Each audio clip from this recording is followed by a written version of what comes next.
Hey everybody, this is Josh Olive with Haven Comics here for the Haven Comics quiz show because it's Thursday night and you got nothing better to do.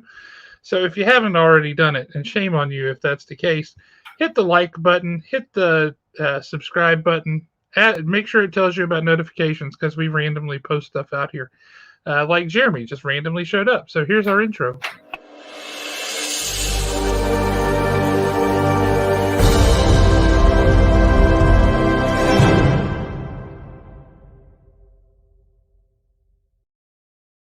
Who doesn't love a random Jeremy? That's one of my favorite things in the world.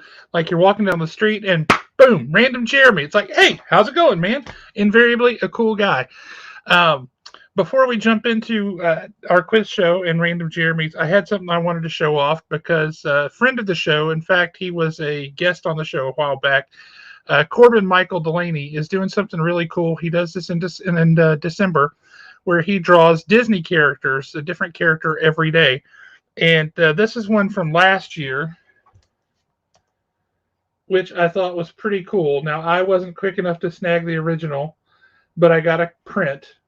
It's super great. And so then I went and I commissioned him to do this for me as a sister piece for it because it makes my wife very happy. It makes me happy too, I'm not going to lie. But check it, y'all. Do I have that backwards? I had it backwards. Look at that. How amazing. How cool. So check out Corbin Michael Delaney. See what he's doing. He's got a ton of characters that he is doing again this year. They're going to be great. You should check those out. Speaking of things that are great, and sometimes a surprise, what's happening? I didn't know we were live. So yeah, this thing we have about starting on time. I went to get coffee. I forgot about time. I mean, how are you? How's life? I'm okay. Did it feel I do the show last week because of Thanksgiving? Yeah, it does. It always feels weird when we don't do the show. It felt super weird to me. I was like, what am I going to do? Mm-hmm. And my wife is like, why are you still down here talking to me? What, shouldn't you go away? Right. Eating Christmas dinner and you're like, there's something I've got to be doing right now. I talked to Corbin all day about totally non-art stuff. He's a cool guy. He's a super cool guy. I wish he lived closer to Huntsville. It's like somebody could help him get a house. Yeah, if he wanted it. Yeah, I know. He doesn't want it. You can't force him to get a house. Yeah, he might know a realtor already, but he lives out in Florence, I think. So he does. That's his prerogative. So he does that all month. And he's going to be doing, different ones. You can suggest one, and then you come up first whenever he does it. He'll hit you up and offer it to you, and then if not, somebody else will snag it immediately. I got one from yesterday, in fact. Which one? Gonzo from the Muppets. That feels right. I couldn't resist. I mean, I was like, dude, I got to get this. I don't know what he's going to do because he posted the list of what he was going to draw first. Yeah. And he drew Gonzo, and I'm like, I gotta have this. I just have to have this. And I also got dibs on Tiana when he does Tiana toward the end of the month. I don't remember who I asked him for. My daughter cycles. There's always a new one. She's a big Ariel fan, a big Rapunzel fan, and like depending on which side of the bed she wakes up on, is a new favorite. So we'll see. But he'll remind me. Yeah, he will, and they're always awesome. That's a style he flourishes in, and I love it. Oh, yeah. I love it. So, how was your Thanksgiving? How's your family? Mine? We did a super tight, just nuclear family thing, and it was super non-stressful for me. My wife reminds me that it doesn't mean it was not stressful for her because she cooked, but it was nice. It was really nice. What about you guys? We went over to my in-laws, and it was just the four of us, so it was titchy tiny. It was four of us and four dogs. Yeah. Because they have a pack of dogs, and there's at one point Leslie caught a picture of all four of the dogs in my lap. Yeah. Because apparently where one person claims a lap, and then they all have to come and say, well, no, this is our community property. We all live here on this lap. You're lucky they don't pee on you. No, they definitely don't do that. It's poor Drake. It's two beagles and two Springer Spaniels, and the one beagle is one of the beagles is a male. His name is Drake, and he's got this droopy face, and he always looks kind of sad. And he's got these humongous thick ears and stuff. But he comes and he just sits on my lap and stares into my eyes. This is very soul gazy kind of a thing. Like you understand how hard it is, right? Because he's got 3 girls are the other dogs, and they keep him on his toes because he's like, but I'm supposed to be watching out for you guys. And like, never mind that 2 of them are way bigger than he is, and the third one is slightly bigger than he is. She's kind of shaped like a tater tot. She's like a short little beagle, but she's round. Yeah. She's also got a ton of personality, and you just don't mess with her. But yeah, so I just had a lap full of dogs. So that was pretty cool. I dug it. Right on. Well, I'm definitely glad that you had a good time. I hope our audience had a good time. Do you want to? Yeah, we all should see who we got over here. Let's see. We got the one true Zachary keeping it real with Team YouTube. He told me he was out today doing some kind of Christmas party. Like, that's more important. Chris, I have a huge confession to make. I realized when I put something in my car yesterday that I, in fact, have packages in my car that I was supposed to mail out last week and forgot. So I have a package for you. It has some extra goodies in it, by the way. So I feel less bad about it. But I have a package that I have to mail out for you.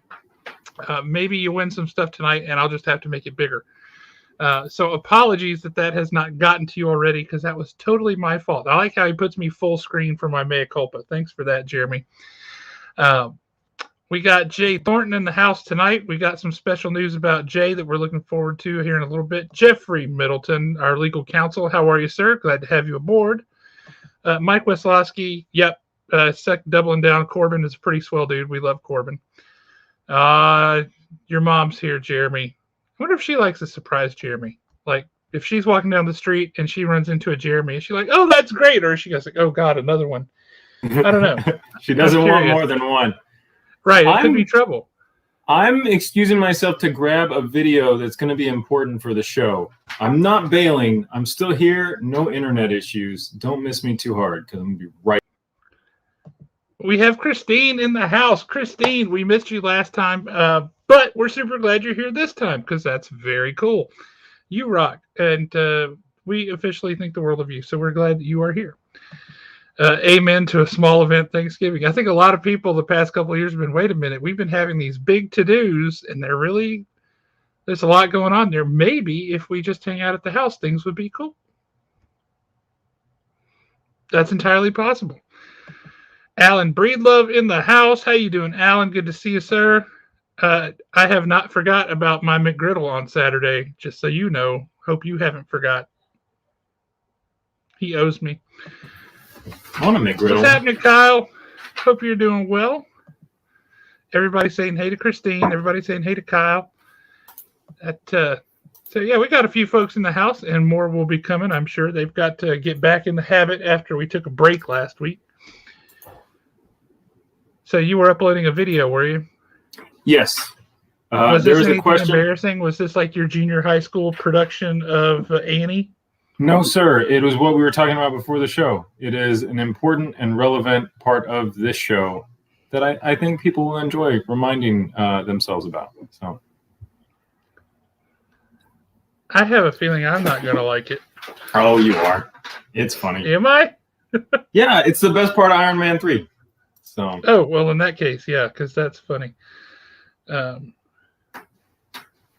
just reminded myself that the live action on-stage production of Annie is supposed to be going on tonight, and my wife wanted to be reminded of that.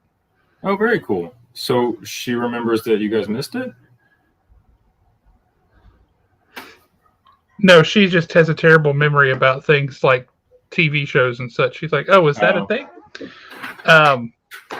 But yeah, Harry Connick Jr. is playing Daddy Warbucks. I have no idea what we're talking about. Taraji P. Henson is in it as well. It's going to be one heck of a production. What's Annie about, and who is Harry Connick Jr.? I'm not Are even you being not, funny. You're not familiar with the story of Annie? The little girl who is an orphan and gets adopted by the super rich dude, but there's the people at the orphanage are sketchy and there's bad stuff. Tomorrow, tomorrow, I love you, tomorrow. I think That's I've heard Annie. you sing that song, but that's it. It's a hard knock life. I've heard that song, but only remixed in like rap songs. Yeah, you should watch Annie sometime. That's what it's about. Probably. People tell me I should watch movies. That's a play. Oh. They have made many movies of it, but it's a play. You're disappointing me here. One day I'll figure this stuff Saturday at 10. Alan, I love you. You're a good man. So I appreciate the patience there, Christopher. Oh, did you upload your sax tape at last so we can hear your fake saxophone practice? You know, I read that wrong at first. I'm done with the saxophone thing. It was a terrible moment in my life. I do not play saxophone. I will never relive the saxophone days. No, I did not upload it. It's less funny than that. Does your mom have this by any chance? I hope she doesn't, and she knows better than to share it. That sounded vaguely threatening. I don't think I care for your tone. Oh, come on. My mom doesn't intentionally embarrass me. That's a good thing. But it's for your friends. It's for fun. Comics and Death Metal. How you doing, Ryan? Good to see you, sir. And look at Kyle is all like, "Yep, I saw you twice live this week because I got to make a surprise appearance on our unboxing video, which we miraculously got to have this week." Very cool. Because our UPS truck showed up somewhere, like in a reasonable amount of time. Hey, she still has the saxophone. She might still have the tape. She didn't have the tape. She didn't even know about the tape for years. Okay, so if you have forgotten about the sax tape, what happened is, as a kid, Let's not refer to it as the sax tape going forward, shall we? If you have forgotten about the saxophone tape, as a kid, I was supposed to practice my saxophone. I would go home. I recorded myself playing one time, and then would just put it on my recorded it on a tape. Right? I'm aging myself, but I just would play it on my tape player, and my parents never questioned it. They could not tell the difference between the tape player and an actual saxophone, an actual instrument blaring.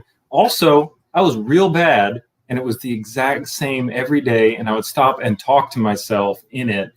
Nobody cared. Nobody ever thought about it. So it's gone. Fair enough.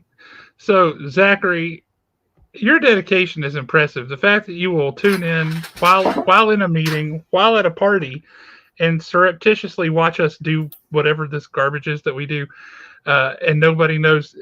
Kudos to you. Hats off to you. Bill Fisher is in the house. What's up, everybody? Happy holidays. Good to see you, Bill. Yeah, his awkward sax tape confession. Yeah. I did want to take a second. This is getting real dark. This is going in a deep hole. We're done with the saxophone. Let's move on. Yeah. I wanted to take a quick second and let everybody know who doesn't know already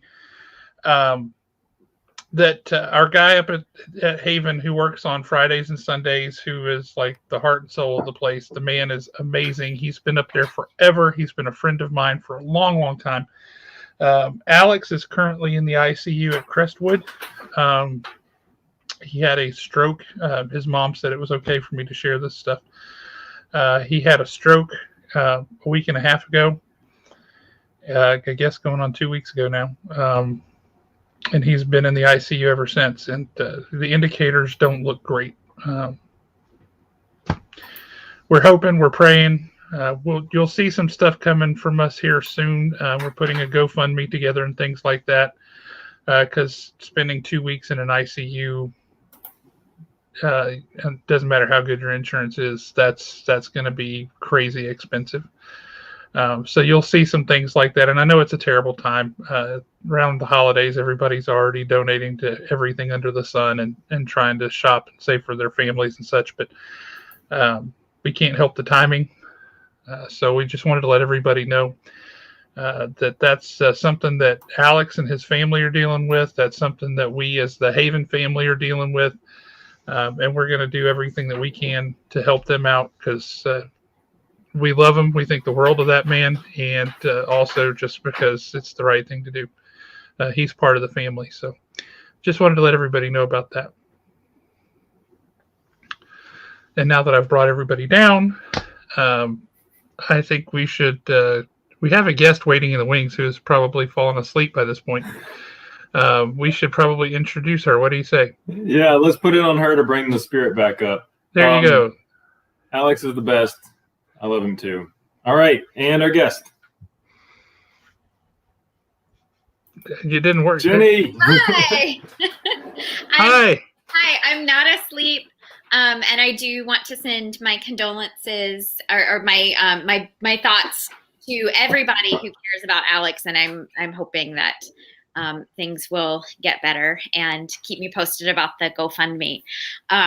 But I am Jenny, and y'all were talking earlier about a fabulous artist who is looking for a great realtor. I can personally, along with my husband, recommend Jeremy because that's how we met him. Really? Yeah. He was actually, we have a mutual friend in common, our friend Kelly. And so when we were looking for a house, my husband and I were actually in Denver. And then we couldn't, because of COVID, come back to Alabama to look for a house. So we sent my dad up from Anniston to meet Jeremy and look at houses for us and do FaceTime. So you are a recent transplant to Huntsville then? Yes, I'm originally from Anniston, Alabama, okay. But my husband and I, we moved to Colorado for several years just because why not? So quick Anniston question for you. Sure. I'm guessing you probably do this in like the second grade, and it's a thing every kid in Anniston does. But did you go to the Berman Museum and the Museum of Natural History there? So many times. The Berman Museum, and I'm going to age myself a little bit here, didn't open until I was probably 12 or 13. But my dad actually knew Mr. Berman, and the man kept all of that stuff that's currently in the museum in the basement of his house. Good Lord. Wow. Yes. And then donated it to the Anniston Museum of Natural History. So they built their own special museum for it. And even now, there's like a basement to the Berman Museum because there's more stuff than they can actually display. It's incredible. Wow. It's wonderful. Wow.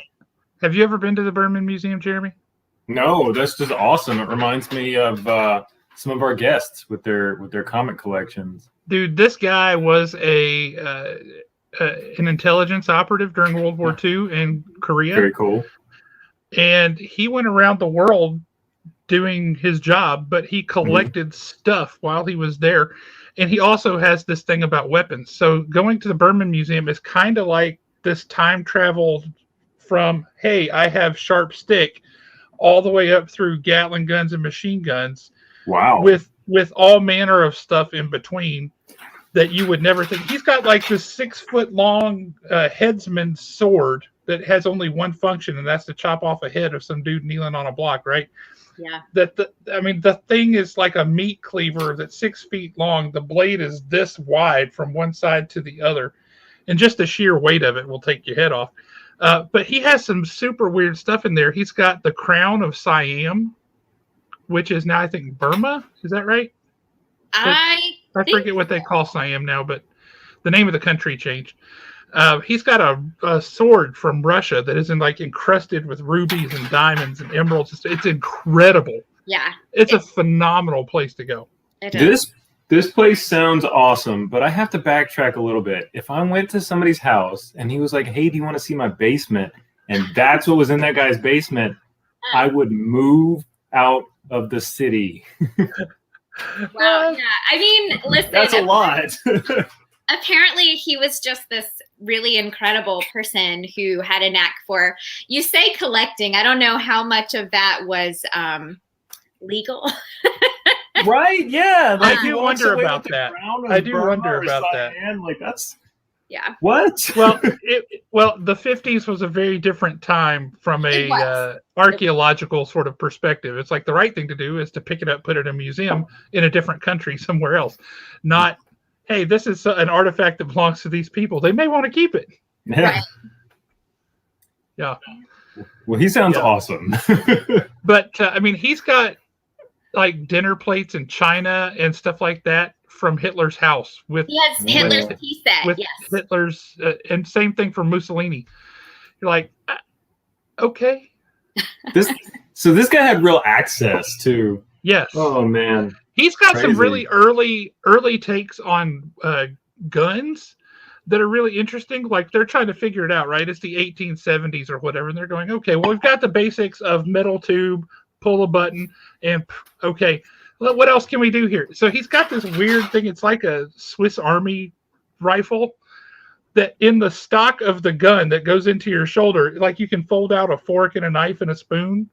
Like, Are you going to eat with the whole gun?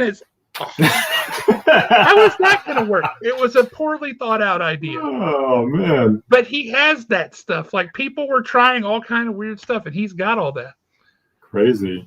And it's right across the parking lot from the Natural History Museum, and the Anniston Natural History Museum is spectacular. Yeah, I'm so glad you mentioned that, because especially Jeremy with your daughter, I think even though she's quite young, she would love it. It was my favorite thing from the time I was very small. I mean, it's kind of a big museum of taxidermy.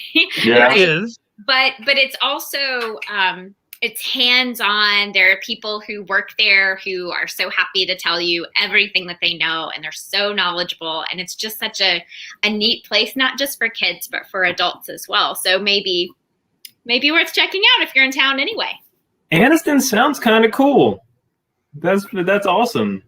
All right, so they've Jenny, also down there, in addition to all the animals and things, they also have like honest to God Egyptian mummies in their tombs. There are real 2 mummies at the Anniston Museum of Natural History. It's phenomenal. Circling back to, I found this dead person. I'm just going to drag it to Alabama. Right? Oh, man. Okay, so Jenny, you grew up in Anniston. You moved to Colorado. Mm-hmm. What else? Who are you? What are you? Why are you? Tell us about you. Oh, my God. I did not know that this was a philosophy class. That's all it is. We tricked you. I thought you knew Jeremy. He likes to go deep real fast. That's the thing, is I know realtor Jeremy, and so I'm just now getting to know, the other side of Jeremy, but I'm thrilled to be here. So I am an English teacher. I currently teach part-time at UAH, and I love it. Awesome. I'm teaching My wife used to teach at UAH. Huh? My wife used to teach English at UAH. Oh, nice. That's so cool. A neat connection that we have there. So I'm just a part-timer, but I'm teaching world history, and it's the first course. So it's basically Gilgamesh through Hamlet. Wow. And that's been a lot of fun, which actually, speaking of people stealing things from other countries, did y'all hear about the Gilgamesh tablet that was found, and it had been bought by like the owner of Hobby Lobby. Hobby Lobby. Now it's being returned to its rightful place. I heard about the Hobby Lobby like huge theft ring. I didn't know that they got that specifically. They did. They got a tablet from Gilgamesh, and Gilgamesh is the oldest written, Epic. like text that's not a legal document, basically. So the oldest written kind of story that we know of, and the fact that Hobby Lobby bought some of these things is kind of horrifying and crazy. And I shared that story with my students, and they were like, "This sounds like an Onion article." Right. Yeah, it really Life is crazy. Almost like right those now. 2 different FedEx drivers in Alabama who didn't drive things, packages, and deliver them. They just drove up to a ravine and threw everything into the ravine. I heard about that. Have y'all 2 been different guys. Yeah. Have y'all been personally affected by that at all? No. Thankfully, no. That Have was you? closer down to Birmingham. That was about 40 miles north of Birmingham, but it was like, That's crazy. how hard is it to make the deliveries? Crazy. Okay, so Jenny, you are a literature teacher. I'm calling you Automatically like her. thing. Yes, me too. And then, so what do you do for fun? What kind of stuff do you like? What would you say is the nerdiest thing about you? Hit us with go past your job and hit us with the real Ginny underneath all that? So actually, what I love more than anything is reading. Like that is hands down my absolute favorite thing to do. Traveling, I also really enjoy, but anytime I can just sit down with a good book, I consider that to be a really good day. I don't know about the nerdiest thing because, I mean, I love Harry Potter. I grew up reading Harry Potter, but I'm not, and this is to my dad's shame, he does not appreciate this. I'm not a huge fan of Star Wars or Star Trek, and my parents are Trekkies and they're Star Wars people, and I married, I say, I told Jeremy that I think John likes the stars, the wars, and the Trek. And he's not feeling well tonight, so I asked him, I was like, tell me everything you know about Star Trek, like right now, because they're going to ask. We write our questions based on the interests of our guests, so you're at a serious disadvantage tonight. But hey, does that mean that other people playing might win things? Yeah. Then so it's good. It's fun. No, it is in the bag for you. If you know anything about Star Trek, you're so good. I mean, sorry. When I learned that you were a literature teacher, I thought, we kind of focus on the nerdy pop culture now, but I think it's disingenuous to say that you're not a nerd. Totally a nerd. I got The Stranger right here as a comic book because I'm a huge nerd about that book or Dracula. Go a little deeper than the pop culture. What is the single most fascinating book or subject for you? Okay.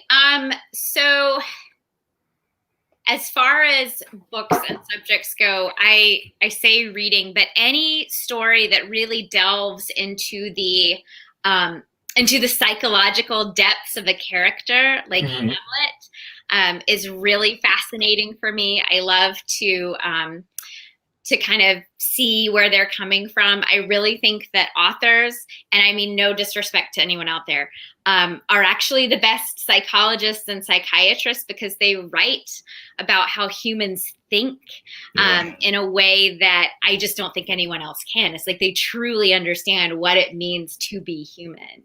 That's a beautiful statement. Oh, thank you. It is. Now, see, you mentioned Hamlet. My wife and I met doing Shakespeare on the Mountain.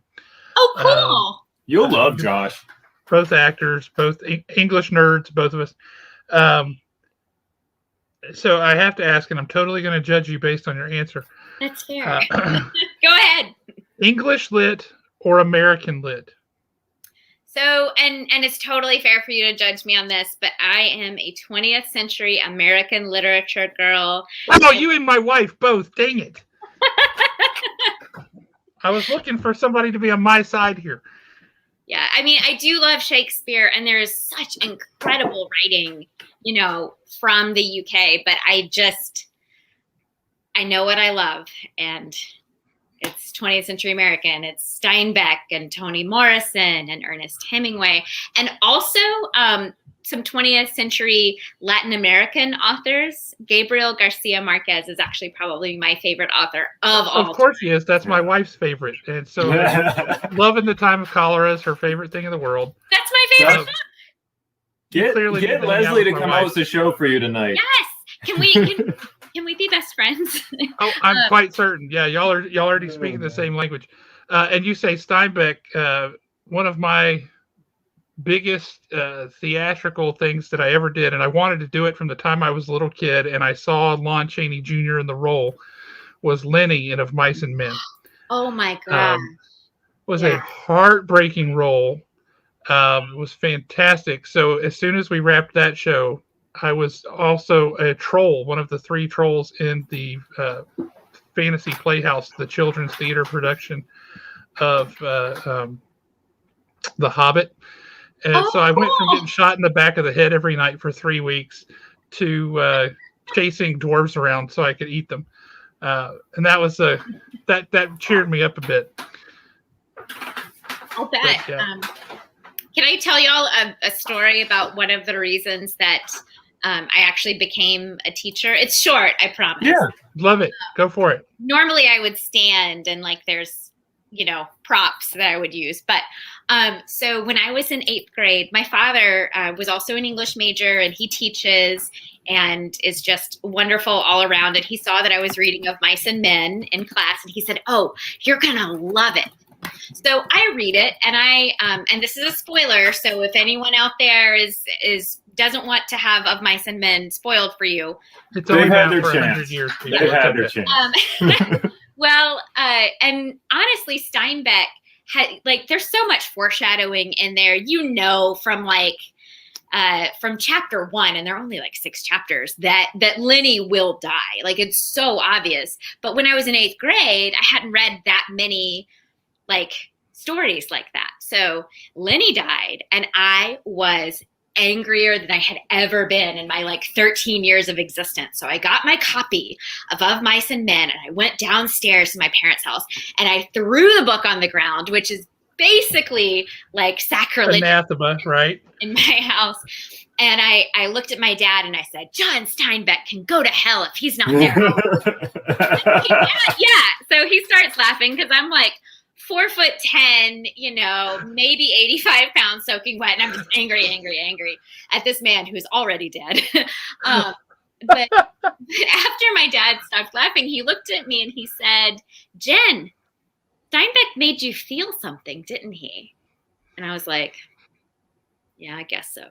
Now, and I've taught it to 8th graders in the past, and so many of them have that same kind of reaction. And I'm like, read it again when you're older, because for sure. Yeah, when you're in 8th grade, I didn't realize that Lenny was going to die anyway, and that it was better that he died not in fear and in that moment of having Curly take his revenge, but it was more of a mercy. But when you're in 8th grade, it's a death is a death, right? A murder is a murder.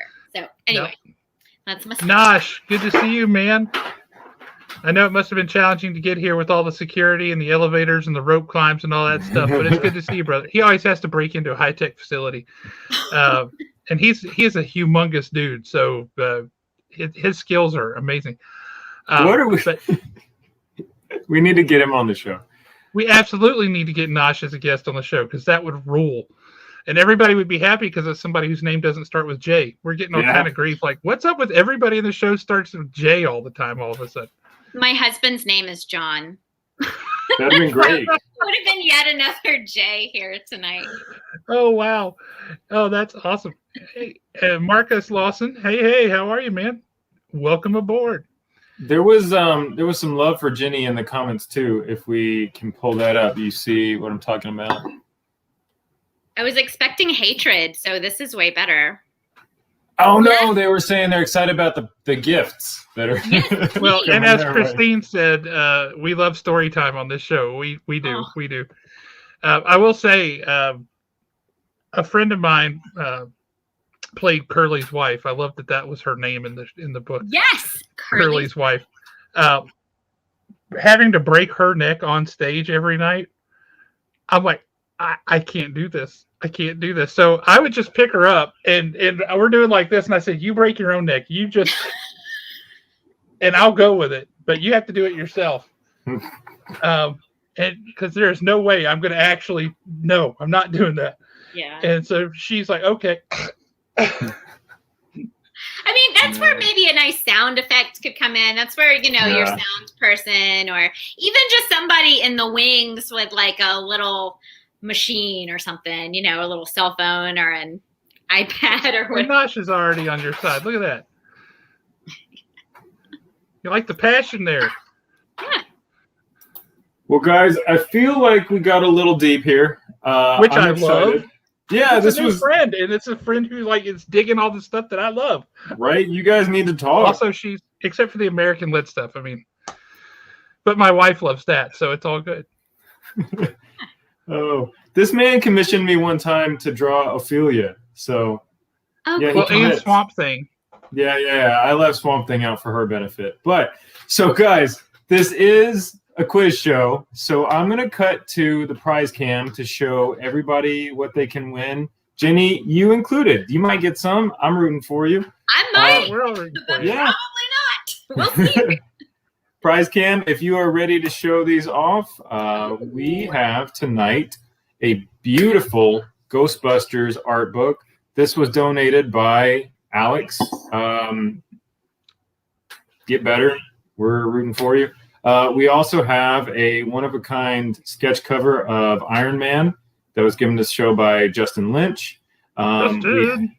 We have a number of variant comic books in our comic packs. This is our first week. We're going to start doing these.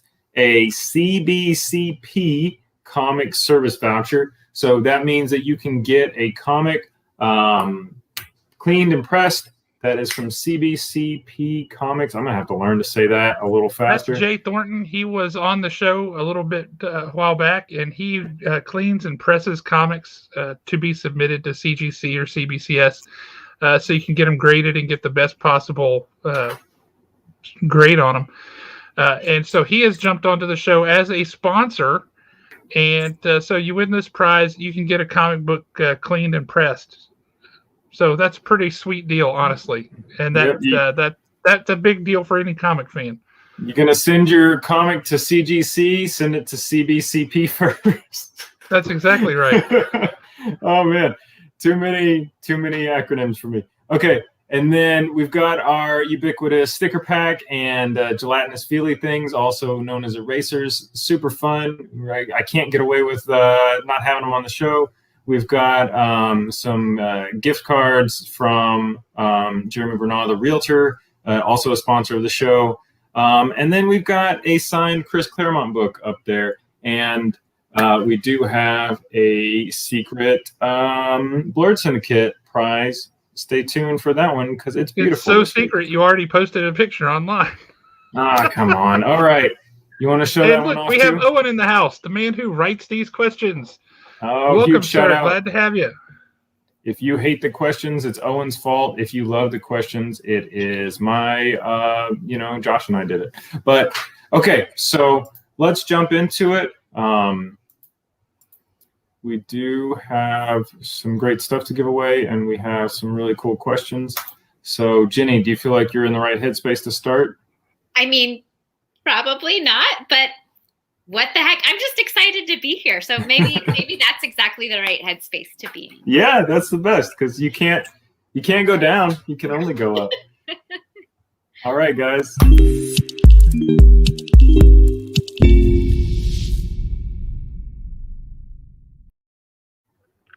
For our Haven Comics and Friends sticker pack, we are going to play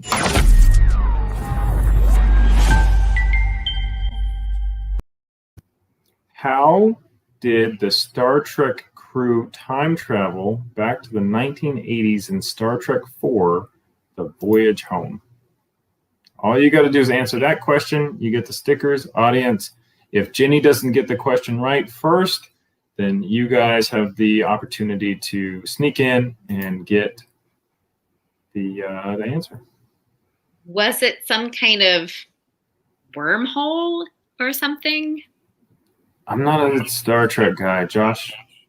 That's a completely plausible answer for just about any Star Trek, because they make prolific use of wormholes for all manner of things. But in this case, it is not a wormhole. And some nerd already hit this real fast. Nice. In the comments. Here we go.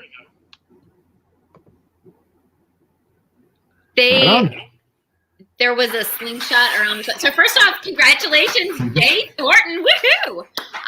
But that is a great cheerleader. This is awesome. Yes, Jenny, you should be on the show every week.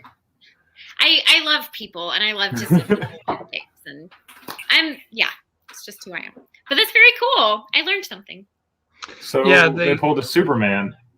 Yeah, they used the sun to generate enough speed that as they whipped around it and used its gravitational pull to slingshot them back. I don't know how that creates a time vortex in which you go back to the 1980s. No idea. But apparently the whale that they picked up along the way enjoyed it. Okay. Yeah, Star Trek IV has a ginormous whale in it. You got a lot of people saying the same thing as you too. So for sure, because that makes sense. It's a perfectly plausible answer. Although I do like they hitched a ride with the Borg. Love it. Oh man.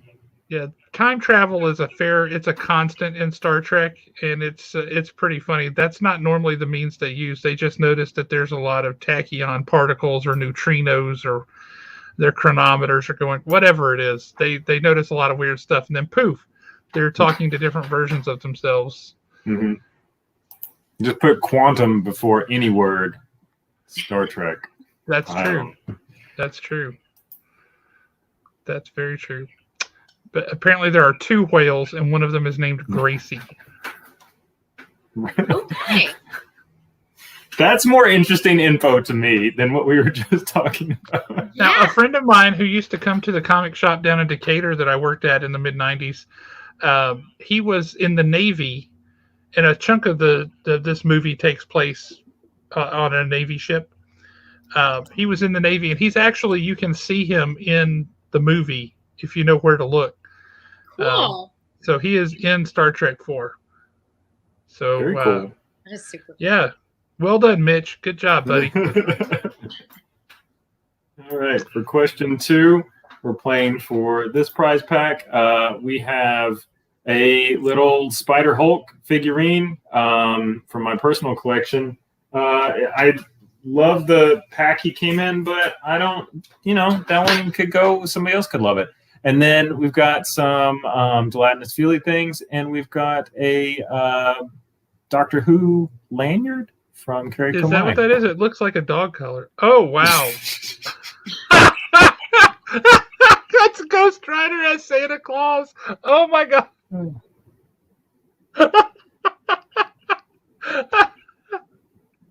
Shout out to the prize cam, proving once again that she is the best part Did of prize our cam show. Make that hat? Yeah, she did. That's fantastic. Oh, Holy man. cow, that's so funny. I was like, what is going on? Why is he a gnome? Oh my God, he's Santa Claus. When Jeremy references the gelatinous feely things in the plastic bubbles there, those are erasers shaped like Marvel characters. And that's Ghost Rider there, who has been with the show since the first time we got these things. Mm-hmm. And our prize cam comes up with extraordinarily creative uses for these, which are invariably funny. Oh, Lord, that's funny. I have a bad... Giving little kids the penance stare for Christmas and making them feel all the guilt for all the bad things that they did that year.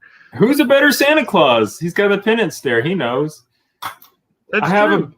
I have a bad habit of not remembering basic and simple words. So gelatinous feely things are actually erasers, and I just couldn't remember what they were, and it stuck. So I'm an idiot, but it's fun. Okay, now, so are you going to put this question up so the audience can see it while I... Because you said you were going to do that. Yeah, I will. That is a great thing to do. I'm glad that I said that. So question number 2 for the little Spider Hulk action figure, the gelatinous feely things, and a guaranteed good time because they're hilarious. What is the main religion of the 7 kingdoms of Westeros? Got to put your Game of Thrones hat on.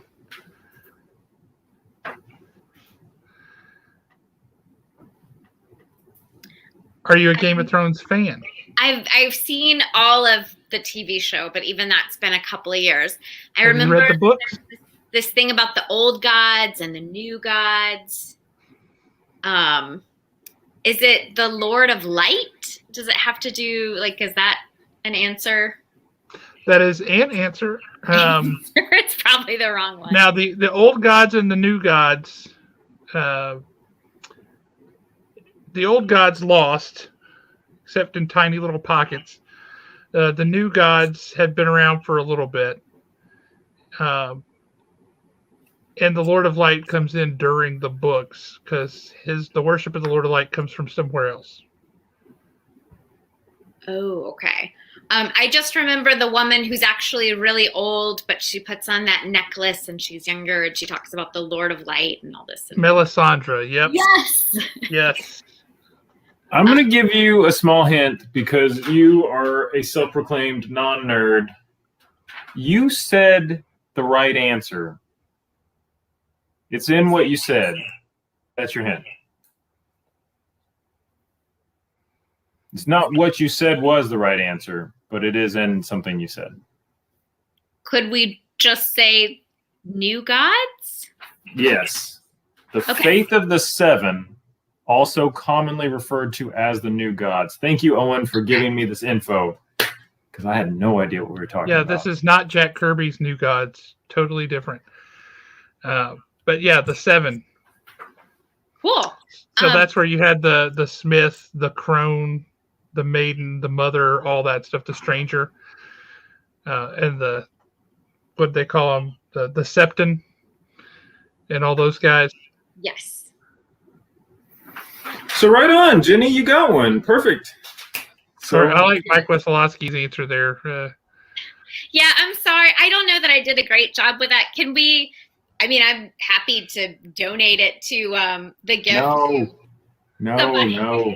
You don't have to give it away. You got it. You knew that it was the new gods or the old gods, so you just had to pick one. So you're good. Okay.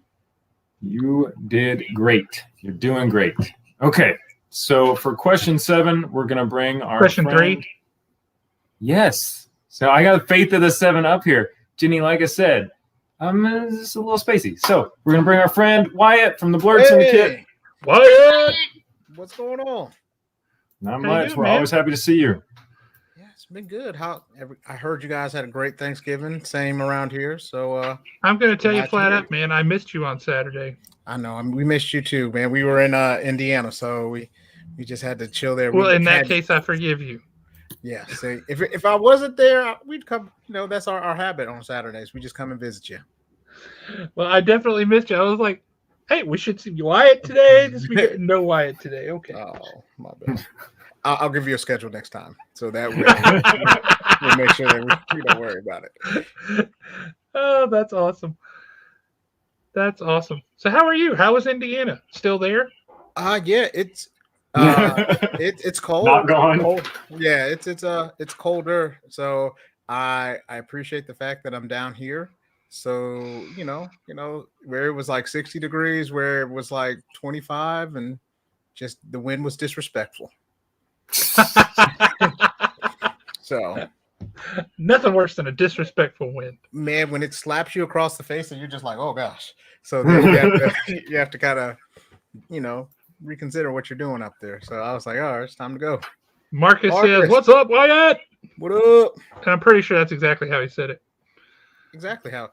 So So And Christine's all Wyatt. Mike Wesolowski's, "What's up, Wyatt?" Everybody loves Wyatt. Wyatt's the most popular person on here. prize cam. Nuh-uh. Hey, Norris is on here. Wyatt, what do you got going on lately? I know that you had a hiatus from Blurred Syndicate and it's coming back. Can you tell us more about what you're doing? Yeah, so we are doing a couple things. So we've been recording videos. So there was one that actually dropped today that we did like a Shang-Chi video, and we talked about the Disney Plus shows that we are looking most forward to seeing. We also did a video where we talked about Hawkeye, and Jeremy was in that one. So there was 2 Jeremy Jeremys was in one. Hawkeye. I missed him. Mm-hmm. Which Pay He more was great. attention, Man. Josh. You got to. So there was 2 Jeremys and 1 Wyatt. So that was what we did. We talked about that and just talked about fun stuff that we did. And Marcus is in another video. So he's in most of the videos. So whenever you see Marcus, usually I'm right behind him. So we just have a good time, talk about anything, and more people are more than welcome to come and join us in the BS. I just appreciate that Marcus validated that is exactly how he said, "What's up, Wyatt?" That's exactly how it says. He'd be like, "What up?" And I'd be like, "What up?" So I just appreciate the validation. That's good. Mhm. Makes me feel better on the inside. Thank you, Marcus. So I'm going to drop the link to go to Facebook and see what Wyatt's got going on. I think it's at Join the BS. yes.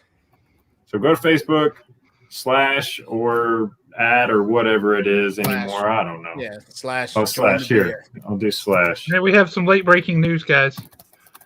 Norris's book was released this week. It is available on Amazon and Barnes & Noble's websites. Congratulations, Norris. Congratulations. All right, so go to / join the BS and check out what Wyatt's doing. We do know that Wyatt is also coming out soon with a huge Spider-Verse, Spider-Man 3 contest. So can you tell us anything about that, or do we just need to pay attention?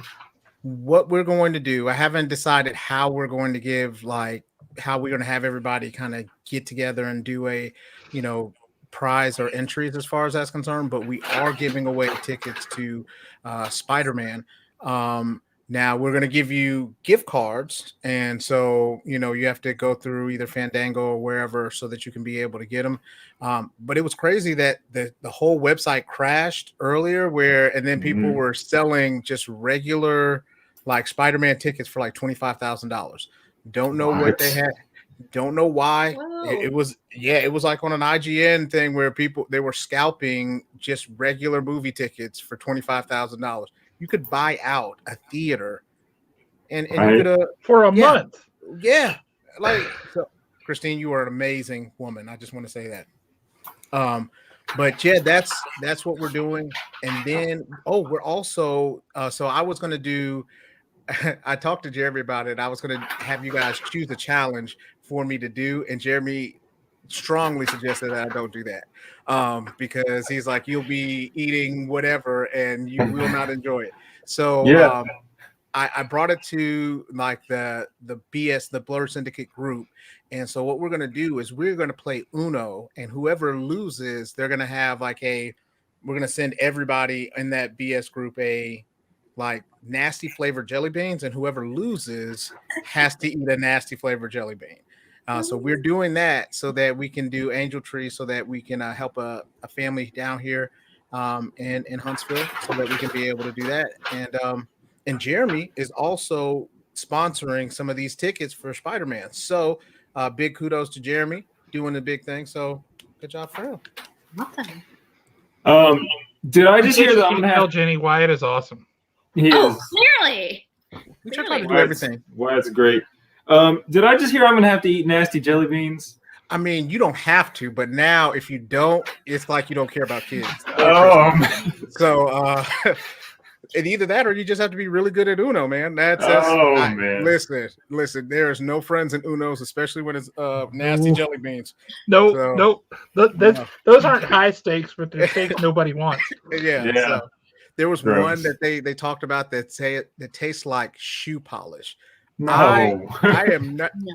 Who did the research first of all? To find out what shoe polish tastes like, and then after that's not food. And then it's like R&D. You're like, oh no, it's too sweet here. You need to make this a little bit more leathery. So who did the research for that? That's my main thought. Oh yeah, I'm not on board with that. No. All right. Great segue. Wyatt, what do you have for us this week? So we did just an in-game poster. Look at that.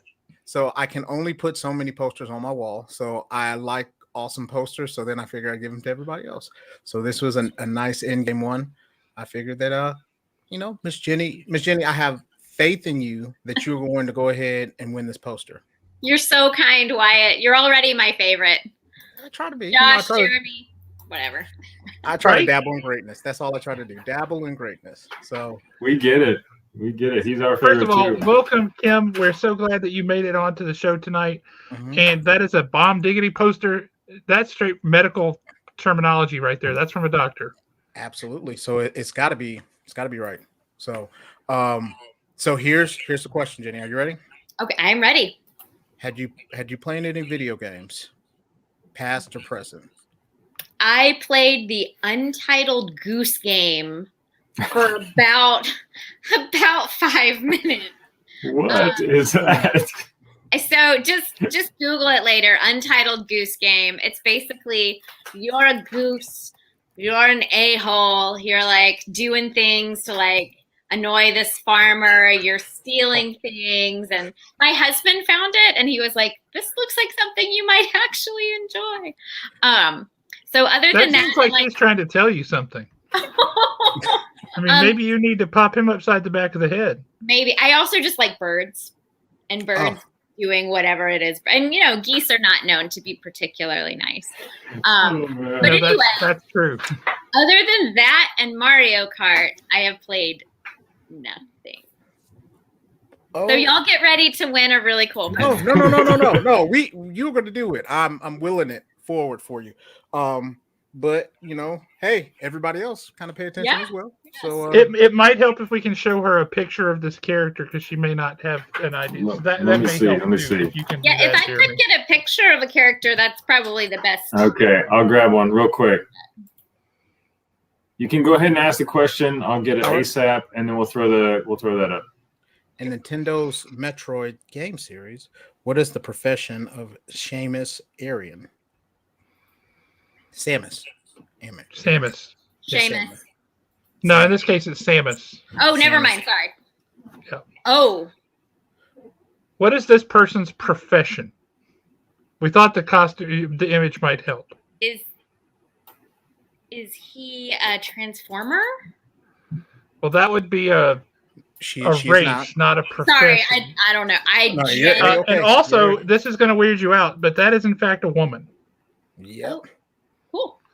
Early when that game came out on Nintendo, and this character's running around in little 8-bit space, beating up on aliens and stuff. And then everybody's like, okay, cool. What? Wait a minute. Because at the end, you discover the character's a woman, because you had no idea the whole way. Okay. Here I am, 10, 11, 12 years old, and I'm going, she's the coolest chick ever. Yeah. I like this girl. She's amazing. So, Jenny, I have faith in you. She's dressed for her job in a sci-fi world. I'm going to say that she is an assassin. That's my final answer. It's just a guess. Okay. She does kill a lot of people. She does. Very accurate. But she was actually a bounty hunter.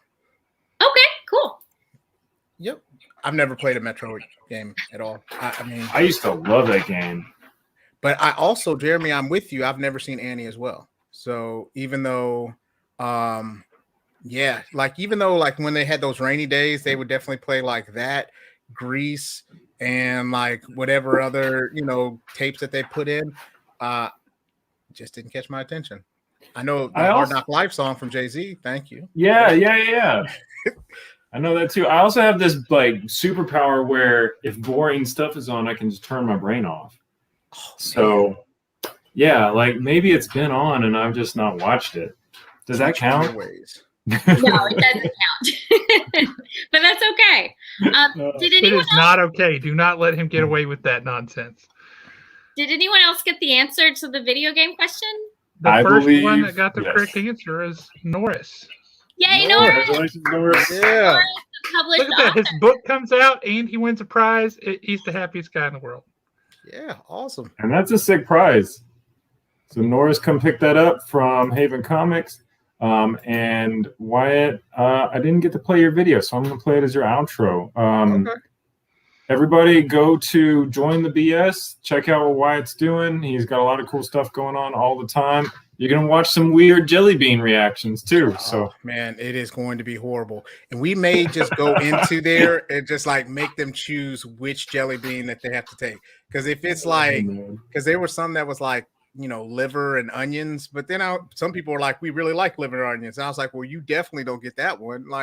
Get the shoe polish. You know what I mean? So, or they have spicy ones too. So it's going to be a fun time. Not for somebody. Us. Not for us. But it's for the kids. Just remember that's what I'm going to tell myself for kids. So that's exactly right.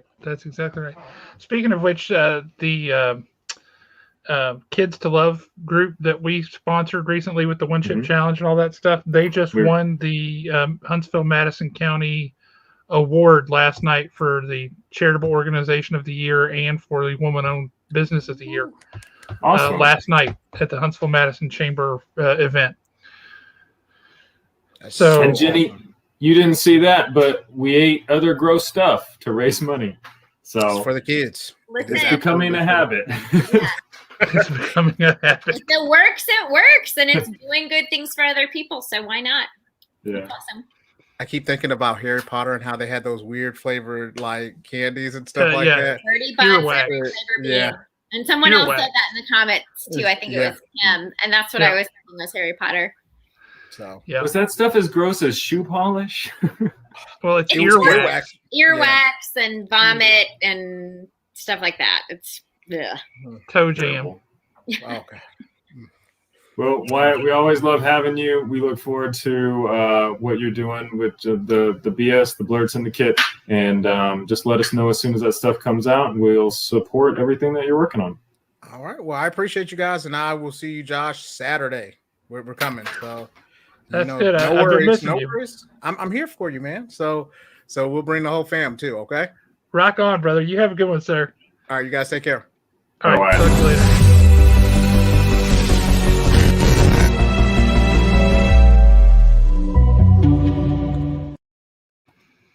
You know, with all these videos, we're starting to look like a real show. That's what it is. We have a lot of killer content, and then we also have us talking. Yeah, no, Norris, pop a link on there, folks, and go pick it up. All right, and now Norris is going to have to come on the show, talk about his book sometime soon. Yep. Okay, where are we? Question 4. We're Question really 4. moving at high speed today. All right, so for question 4, we've got this variant pack of Wolverine comics. Well, one of them's Wolverine #1 from whatever run he's on now. I don't understand how they jump back and forth, and it's like every issue is #1. And then one of them is actually a variant for New Mutants #5, which is actually a pretty awesome book. That cover is a riff on X-Men 133, Wolverine Alone Against the Hellfire Club, the first comic book I ever read. So that cover is harkens back to that particular issue. Cool. Jenny, are you a Disney person? I am a Disney person. This is your question. I was actually really excited when Josh showed that picture that Colin did of Corbin? Maid Marian and then also Robin Hood. Yeah. Corbin, sorry, not Colin. Very cool. Is that the question? Who's that? No. Please tell me. It's Pinocchio. Oh, nice. Donald Duck. These are out of a Japanese claw game at Tokyo Disney Sea. That is very cool. Those are both Yeah. very A friend got Those are those for me. Mildly creepy, but super cool. I used to have, I guess, now it's over there. I have a giant.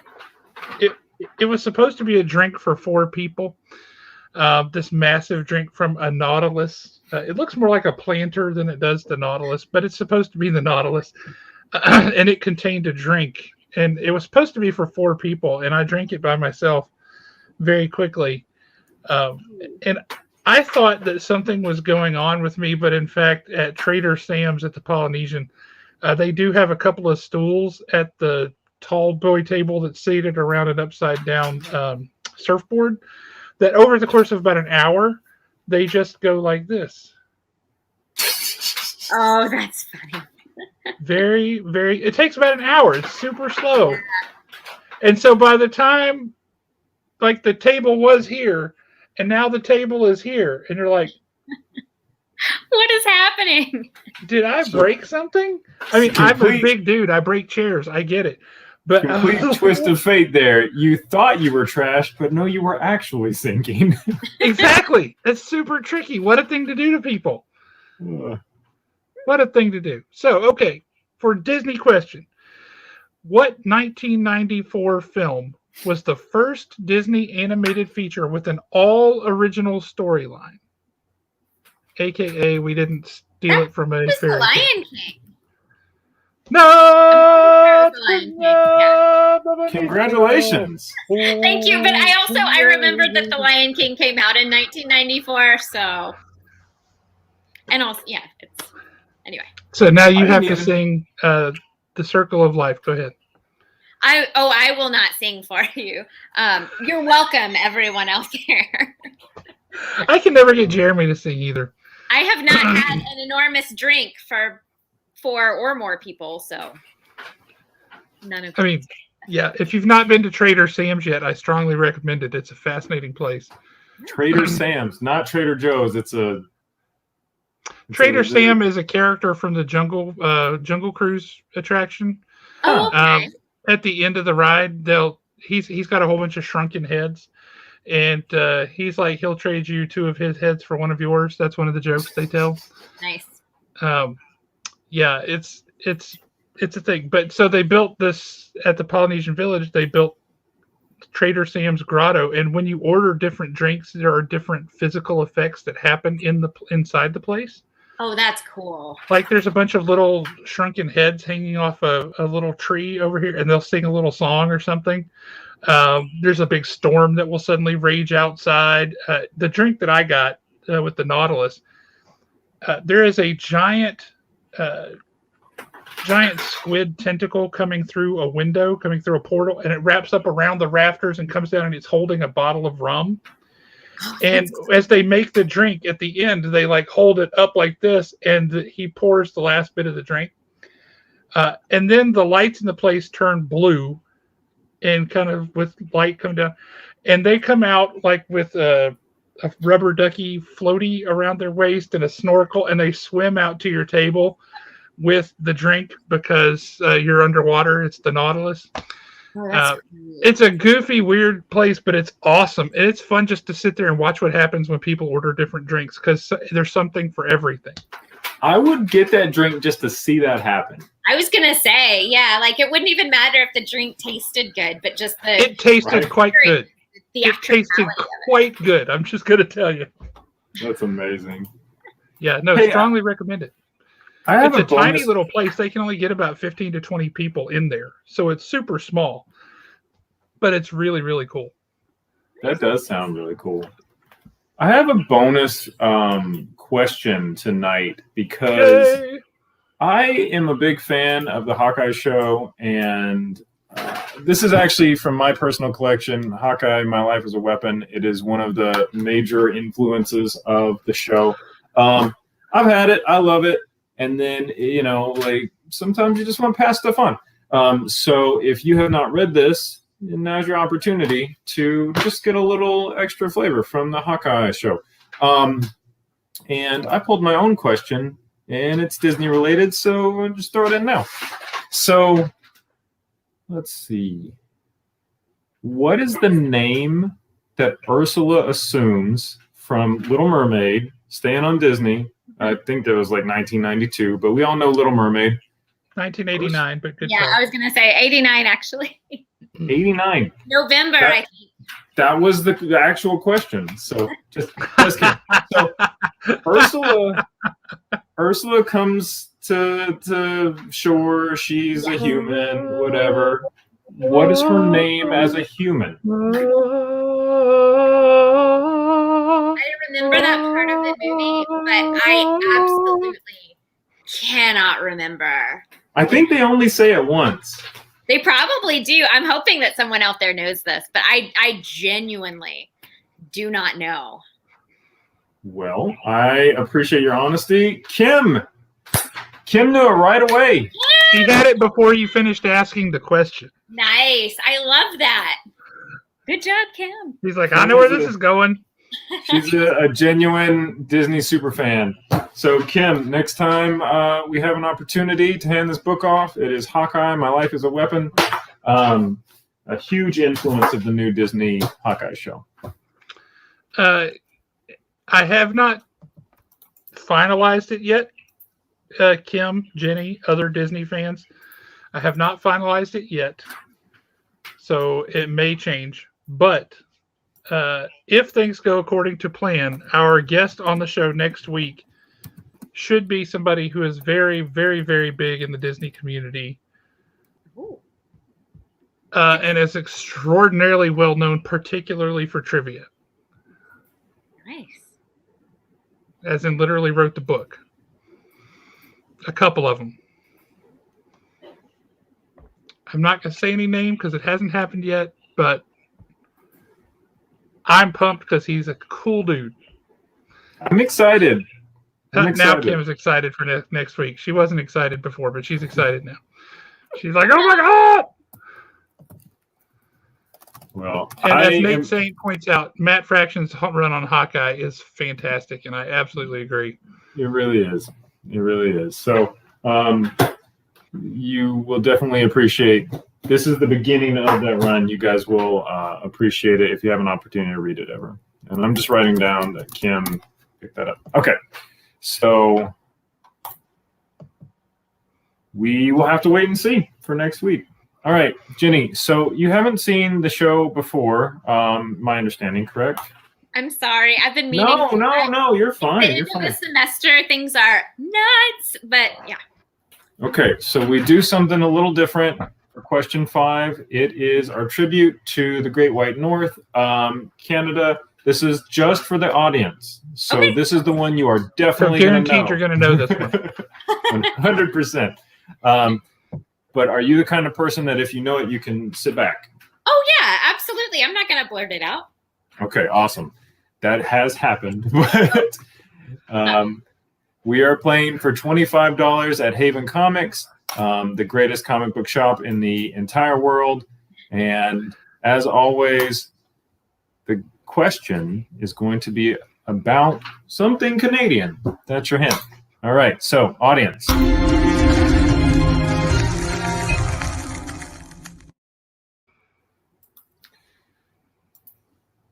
Who was the only Canadian actor or actress of the primary cast of Friends? Y'all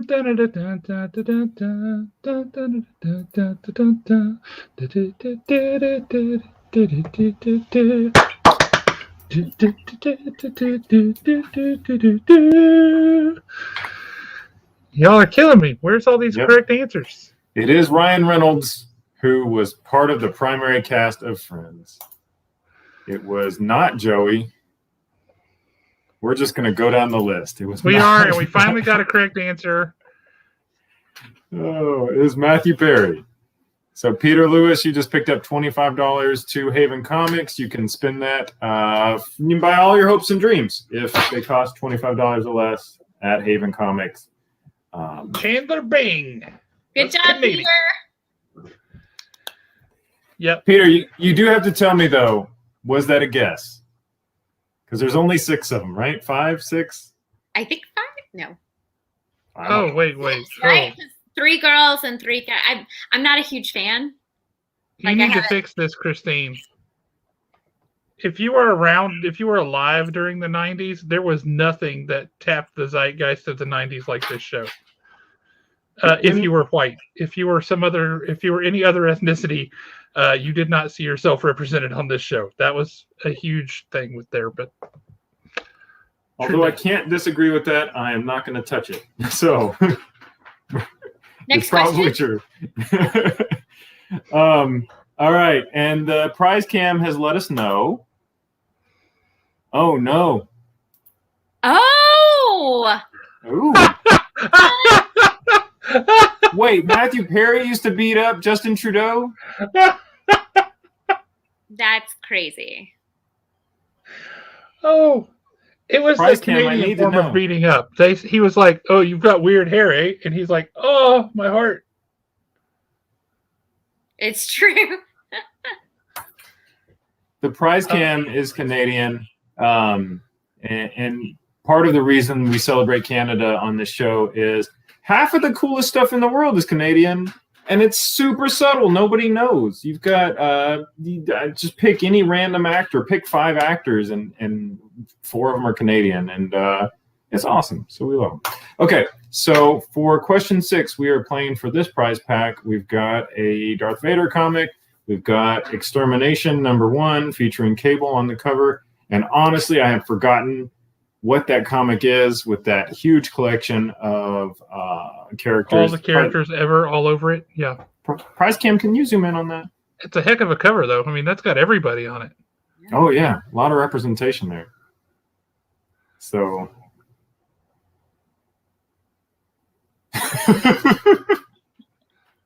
I take it you're not familiar with that character? Me? Yeah. I don't know half these people. I saw the Brood. I don't know who this guy is with the horns. I'm a comic fan, and I don't know these people.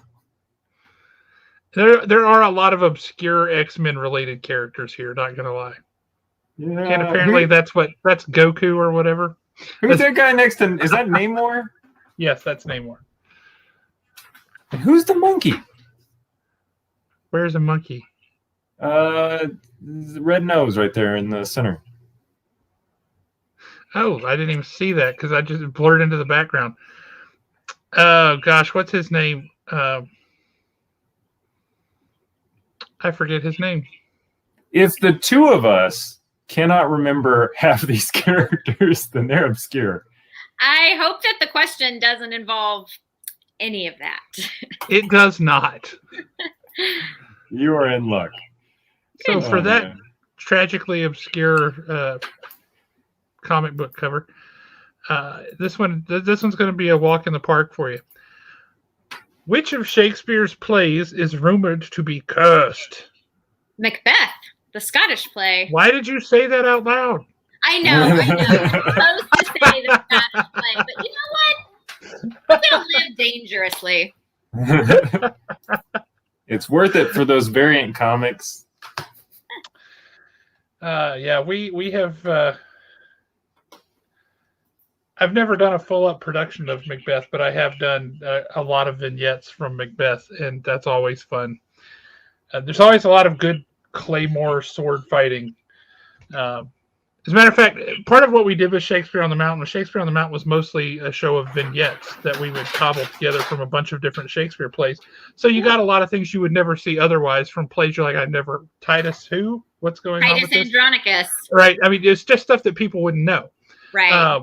So we would do a lot of these things, and we had a huge choreographed fight scene from Macbeth, and we had the music in the background was Hell's Bells by AC/DC. Oh, that's great. And so when that goes boom, and that starts playing, right, we had it because it's in an outdoor amphitheater up on the mountain. We had this dude who's wearing literally nothing but a pair of American flag running shorts. Oh, that's and great. He had been drinking for a while. So that sword fight starts up, and it's big because I mean this is Bill Hubsher and Jeff White and me, and it's like humongous actual claymores. They're humongous. They're heavy. They strike sparks. It's really cool. And then Hell's Bells is coming in the background. This guy leaps up to his feet and goes, "Now that's effing Shakespeare." Oh my gosh. That's why you do what you do, right? And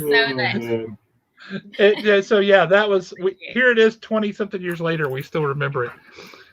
That's awesome. Yeah, that was something.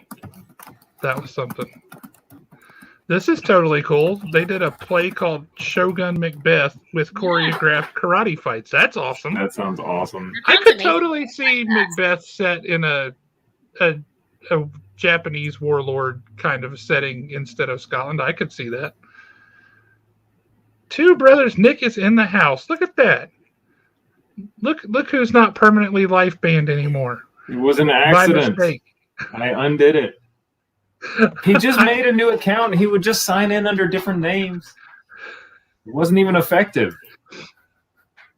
But it was funny, and it's given us something to talk about for a long time now. But no, you're absolutely right. Macbeth is indeed the correct answer. So you won some obscure comics. Yay! Oh, man. Okay. What are we on next? Question 7? That would be a real estate question.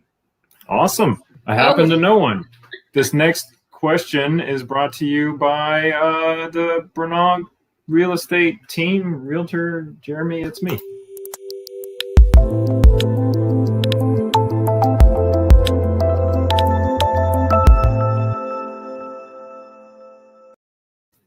Okay. This was donated by Alex, so it's actually brought to you by him. This is the most beautiful thing. I am mad that I have to give it away. This is an art book of Ghostbusters art. Ghostbusters, of course, being the best movie that has ever been produced of all time. Top 10. Are you sure it came out in the 80s? I know how you feel about those. Literally, dude, half my personality. I'm gonna say about a fifth of my personality comes from Ghostbusters. This is my top favorite comedy of all time. That now explains a lot about you, and I appreciate that. That's why we get along at all, right? I can't merge on Goonies, but Ghostbusters, that's me. So, God, this book, every single page you flip to is beautiful. Just gorgeous artwork. That's awesome. This absolutely looks like something that Alex would have. Yep. That Alex is like, this is super cool. Other people need to enjoy this. The guy, the total effing sweetheart, the nicest guy in the whole world. Not fair. That's not how life works. So I'm not going to bring us down. Question 7. It's about real estate. In which New England state did the legend of Sleepy Hollow take place?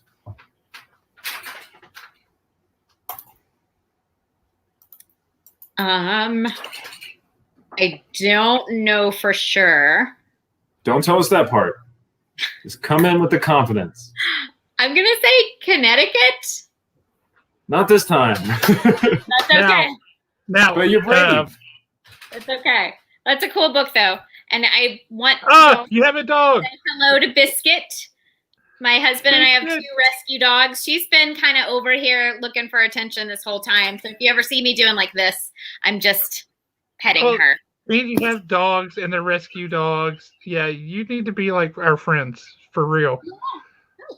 Our other dog, Bowie, is with John. Oh, hi, Biscuit. Biscuit and Bowie. I really thought it was going to be Biscuit and Gravy, and I was going to just think that was awesome. My mother-in-law, who lives with us, her dog is named Noodle. So we do have a Noodle and a Biscuit, but we need. Is it a dachshund by any chance? She is a dachshund. That makes sense to me then. Yeah. Yep. So I have a question for you as a Disney fan. Are you a fan of the movies, or are you a fan of the parks, or everything? What's your deal with Disney? You know, I love the movies. I've only been to the parks a couple of times. Once when I was really young and don't remember it, and then another time when I was 15, which is maybe not the best age to go. I did go if you weren't steeped in it, I get it. That makes sense. And it wasn't as cool. Like, I mean, in the late 90s, it just wasn't it's gotten, I think, it's so much better. Like the Animal Kingdom opened, which is super cool and stuff like that. But there just wasn't. I love her so much. So movies. Washington Irving's house is at Disney World, or is a model of his house is at Disney World. That's very cool.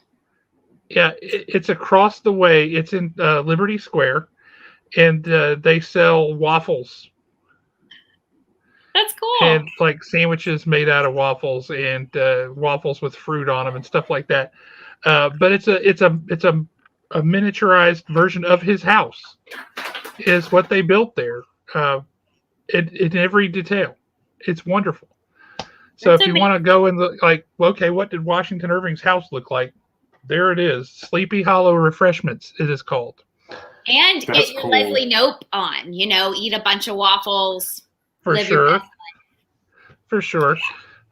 A Parks and Rec fan too. She is so my people, man. How do you feel about Lucy Maud Montgomery?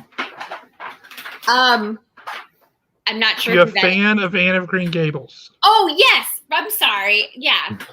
It's been years since I've read it, but I've watched some of Anne with an E on Netflix. I'm sorry, I forgot the author's name. I was like, that name sounds really familiar. If you're a fan of Anne of Green Gables, if you've read the books, you're of the race that knows Joseph. You are a kindred spirit. I understand. We do have a correct answer over here in the questions or in the comments, by the way. I saw it. I've just got to scroll back up to it.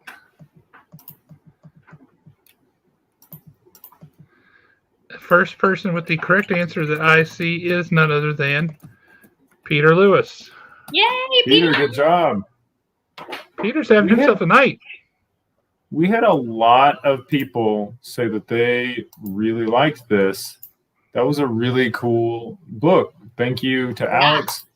Fun fact, Kim says that the pink slime in Ghostbusters 2 scared her as a kid. Kim, that scared me too. Yeah. Like I said, I hate pink slime now because of that. Can't even look at it.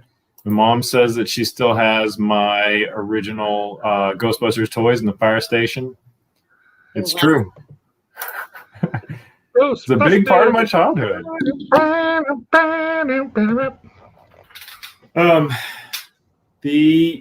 Before we move on, I also have another kind of weird prize I want to give away today. I did a commission for a. Wait a minute, that's Christine.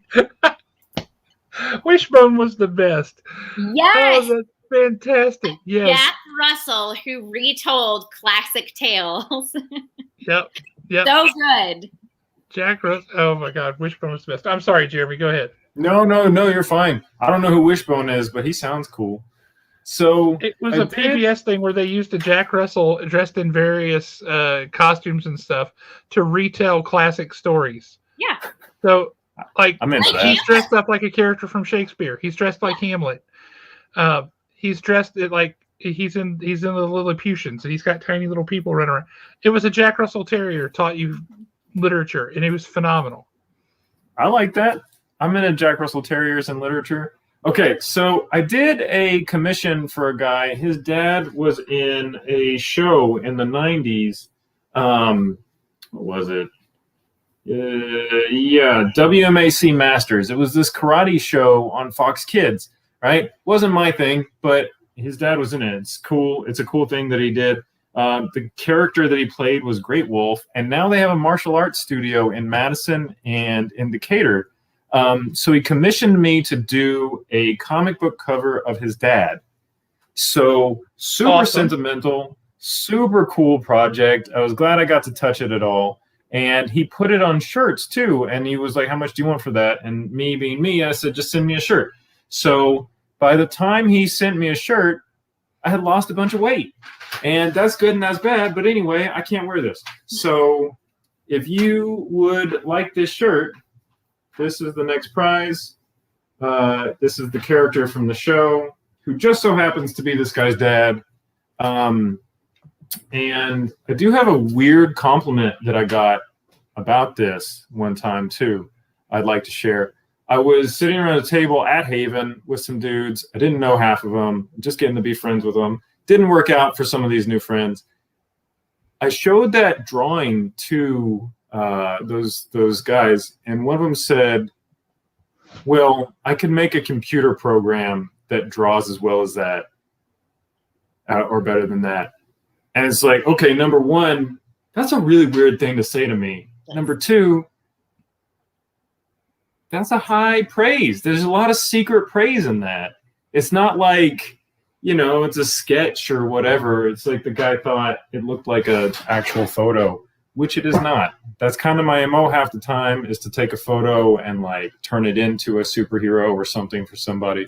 This time, no, I took a bunch of photos and I just drew something rad. So now it's on a shirt. That is a 2XL. It is a unisex 2XL. So when you get it, just know that it is what it is. I can't change the size. So the question that you will need to answer for that, I had it up here. What song does Star-Lord Peter Quill dance to in the opening of Guardians of the Galaxy? What question are you reading? It's a bonus. Okay, I was like, where is this? It should be your turn. This is just a bonus. Let's swooping in, just giving away stuff tonight.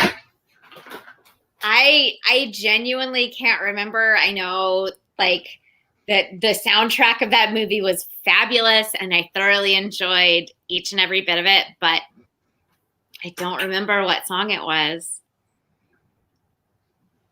Repeat the question if you would, because I was so busy looking. What was the question? What song does Star-Lord dance to in Guardians of the Galaxy?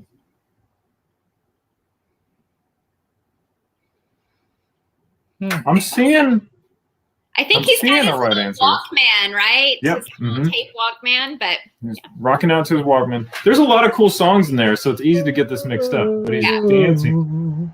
I just remember the music being so good. I was like, yes, this is so good. That's It my was. favorite of all the Marvel movies that I've seen. All 5 of them that I've seen. I would have thought that it was Hooked on a Feeling if somebody asked me that. But that's not the one he was actually dancing to. I do see the right answer here. That's the first one that I see is Alan Breedlove, Come and Get Your Love. Yep, everybody else has got Hooked on a Feeling. Yep. Mm-hmm. It is by Redbone from the Come and get your Waka love. album. Speaking of Redbone, we have a book at the store, a graphic novel at the store about the band Redbone. That's really cool. That's cool, yeah. All right. So it was Alan that won that. That's what I just said, right? Yep. Good job, Alan.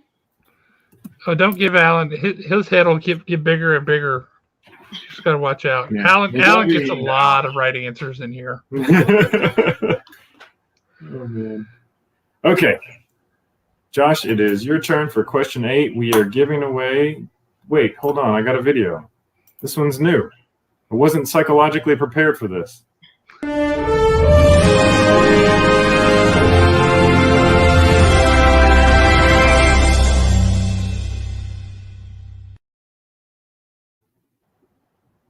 Boom! From our new sponsor, Jay Thornton at CBCP Comics. That's to get a comic book cleaned and pressed so it can just look pretty at your house, or you can submit it to CGC or CBCS or PGX if you're feeling nutty, and get it graded and have a beautiful encapsulated book like so. Hold that up to the screen if you don't mind. Well, that one is nicely ensconced currently in a a slab stand. So I'll just pick another book like so. Nice. It's graded by a third party. Higher, it's on a 10-point scale. Higher, closer to 10, the better. And that there is Captain America number 100. Or sorry, 109. It's a phenomenal Jim Steranko cover retelling the origin of Captain America. It's a beautiful book, and it makes me quite happy. Some of these books haven't been treated with as much love because they were from a time period when people literally just treated them like trash. They used to give away Marvel art as a tip to pizza drivers. And now it's the ones that people just didn't treat with love and didn't care about before they were popular and commodities that are really worth the most money. So if you have one that you want to just clean up a little bit, now we're going to be giving one of those coupons away every week. Thank you, Jay. That's awesome, and I'm excited about that. That's really cool. So for that awesome prize there, first one of its kind here on the show, in Iron Man 3, what over-the-top gift does Tony buy for Pepper Potts for Christmas? And it is way over the top. I have not seen Iron Man 3. I was not even aware that there was an Iron Man 3. Even though I love Tony Stark, I enjoyed the first Iron Man movie immensely. So audience, this is all y'all. Well, just if you were going to get something way over the top, way too big, bigger than it has any right to be from your boyfriend or the guy who would like to be your boyfriend, assuming your husband didn't know about it or care. What would be like, holy God, where am I going to put that? My own planet, hands down. Okay, that would be hard to squirrel away somewhere. That's true. A big, bold answer. I mean, right if it is crazy extravagant, that's where I'm going. Oh, man. Okay. Yeah, it's not that extravagant. Okay, fair enough. That's something. That's huge. And we've got a lot of near misses in the answers that aren't quite right. But yeah, this is, you take a thing that's normally yay big Mhm. and make it 2 stories tall. I don't know. All I can think of is a lightsaber, and that's a totally different franchise. No, it's very snuggleable. I think we finally got a right answer. What'd you say, Jenny? I said a teddy bear? You know, the entire audience would agree with teddy you. bear. Yeah, someone else in the whoever said it in the audience first gets it. Well, it was not, in fact, a bear. Yeah, that's the wrong answer. Oh. Or we would give it to you. It was a giant rabbit. Christopher got it. It was a massive rabbit. Look at this thing. Well, okay, it's in a video. Look at the size of that. Look at the stairs next to it. And then look at the size of this thing. Yep. That's outrageous. I mean, where is she going to put that? Right there. It's never going to move from the stairs. Her own suit. Okay, she did get her own iron suit in that movie, granted, but that was not for Christmas. She didn't get in that movie, did she? Iron Man 3, yeah. Oh, my wife always makes fun of me about this. Whoa! Whoa, what in the world? It's Snorlax. It's what? Snorlax. What is that? It's a Pokemon. Ah, that would be why I didn't know it. Yep, gotcha. Isn't this the coolest thing you've ever seen in your life? It's not a gorilla, so no. All right, I gotta put this back. It's not easy. It does look very cuddly, though. Yeah, it does. When you get depressed, do you go and just hug it, and does he pat you on the head and tell you everything is going to be okay? Yes. So Peter, he got his own Josh. Oh, and see, Christine thinks that's pretty cool too. Thank you, Christine. Christine is my dog. All right. You know what we need to get? I think Jenny would appreciate this as a prize. Christine, she makes a lot of prizes for the show. First of all, she's constantly making stuff. I don't know how she does it. I don't know where the inspiration comes from. I don't know where her, that's what she decides that she wants to do, but she's awesome. She makes reading pillows. They're super cool. It's a nice square, very plush, full pillow, and it's got a pocket sewn onto it, so you can put a book in there. So you can take the pillow. Sounds right? amazing. Yes. How wonderful is that? I want it right now. Christine, do you have an Etsy shop? Can you give us the link? Well, give me the link. She has some stuff up at the store. That she makes, and she has fabric out the yin yang. Like you have books, she has fabric. Mm-hmm. And I bet she's got some Harry Potter fabric or some Disney fabric. I bet she does. As a matter of fact, I'm quite certain she does. She might more than one pattern. She might have strange fabrics you've never even thought about that you would love. Wow. Yeah, that sounds incredible. That makes sense. You need a reading pillow because that's awesome. Like you put the book in the pillow and then you just go wherever, and then it's like comfort and book. It's fantastic. Yeah, that's just the thing that I never knew that I needed until I found out that it existed. But yeah, right? I'll have to drop by and get one of those. Yeah, they're phenomenal. Highly recommend. That could be something your husband should get you for Christmas, I think. Yes. Noted.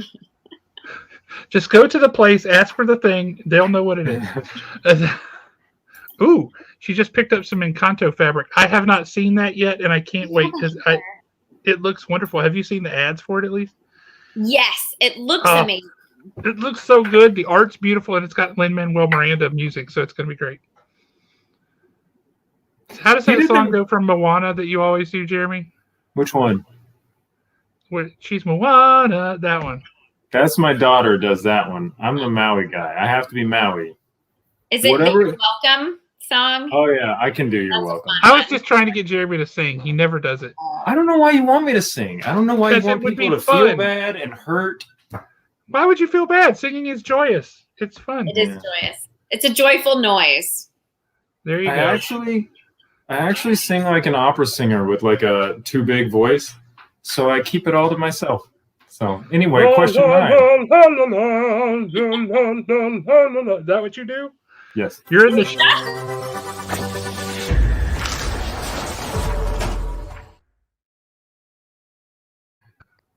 That's how I segue when things are getting out of control, guys. Sure. Okay, so in question 9, we are always playing for a piece of art by a local artist. In this case, we are playing for a original sketch cover by our friend Justin Lynch of Tony Stark on Iron Man, on a Tony Stark Iron Man cover. So big shout out to him. For an extra $10, he'll draw you a 10-foot stuffed rabbit back there. We want to say thank you to him for donating that to the show. And all you got to do to get that is answer question 9 right. I think you might have a shot. Were you an Office fan? Oh, huge Office fan. Okay. All right. I think you have a small shot at this one. Okay. In The Office, what kind of farm does Dwight's family own? A beet farm. How many acres? That 60 acre? Dang, you're right. Yes. Yeah, you nailed it. It's a 60 acre. It is a 60 acre so many beet farm. times, y'all. If I had gotten that wrong, it would have been really sad. But No, you were absolutely right. There was a 60-acre beet farm. You hit the nail on the head. So look at you. Just picked up some awesome art. yay! Thank you to the local Which you can have cleaned and pressed so then you can have it in beautiful shape. There you go. Oh, that's fantastic. While we are still on our local artist question, I'm trying to see if I can just grab the link to it. But big friend of the show. He's a regular sized man, but he's big in terms of friendship. Tom Price, he just started his own Patreon. So this is the kind of stuff. I didn't know that. Wow. Tom Price is amazing. I'm going to just grab this link as we talk. But so Patreon, if you've never used it, you give a small but committed amount of money for an indeterminate period of time. Like in this case, the lowest one you can do is $3. So it's a small form of just committing to appreciating an artist and artwork over, whatever period of time. So for the price of a cup of coffee, you can help this dude make more artwork, bring you more cool artwork. And if you're a longtime friend of the show, you've seen how much artwork he produces and gives away because he's just an awesome guy. Also, Josh, I think you have a Tom Price update. I do. A couple things. First of all, Tom Price, phenomenal artist, great musician. Love it. And also stepping up big time since Alex is down and out of the commission for a little bit. Tom is going to be covering for Alex up at the Haven. So if you come to Haven on a Friday or a Sunday for the next little bit here, Tom will be there, probably doing the exact same thing that Alex does and drawing like a fiend the whole day. Because that's his primary thing. When he's up there, he's got the big pad of paper and he's drawing comic book stuff. But if you want to see Tom, hang out with Tom some, he's going to be up at the shop on Fridays. I know, Alan, you normally go up on Fridays. He'll be there. So you'll see him tomorrow. It'll be his first day. Be gentle. But yeah, Tom is going to be covering for us, and he stepped up in a big, big way, and we really appreciate that. He's an awesome dude. So huge shout out to Tom, personal friend of me. I was going to say everyone he meets, but I don't know about that. I don't know everyone he meets. That seems to be the case. I get that idea. It's kind of like Jenny. I don't suppose you meet a lot of strangers. No, I really don't. Yeah, I'm with you there. My wife calls it the George Bailey life plan. There you go. Which she used to make fun of, and then she found out that it's actually really useful. And now she's like, okay, respect. Yeah. Turns out if you're nice to people, life is better. Weird. Yeah, who would have thought? Yeah. Yeah, I don't know if Tom is going to watch obscure cooking shows where people are just cooking on campfires in the woods at Haven, or if he's going to watch old commercials from the 50s and 60s. I don't know if he's going to go that far down the Alex rabbit hole, but he might be fascinated with bizarre cooking shows. I don't know. He'll have the remote. He can watch what he wants. One of the coolest things about Alex is you would go in to Haven whenever he's working there, and he literally would just have compilations of like commercials from the 50s playing. That's it. There's no irony to it, no joke. Nobody's making fun of it. It's just old commercials, and he just loved it. Tom cool can guy. sign books up there. I don't care. He can sign whatever he wants. He can sign books he didn't work on. I mean, if he feels so led, he's like, "Is this an original Jeremy Bernard comic?" It is. I'm going to sign this. I mean, he might. Hey, let him sign it. Let him sign it. Your book will be worth more if he signs it. Hey, he's got some books that we both worked on up there. Yes, he does. Buy one of those. Have him sign that. True that. True story. All right. Question 10. You ready? Yes. Do it. Jenny, are you emotionally ready for this to end? I don't know. I don't know what the right answers are to like some of these questions that you're asking me. And I'm There's no right answer to a Jeremy question. There's not. Just better questions. All right. Question 10.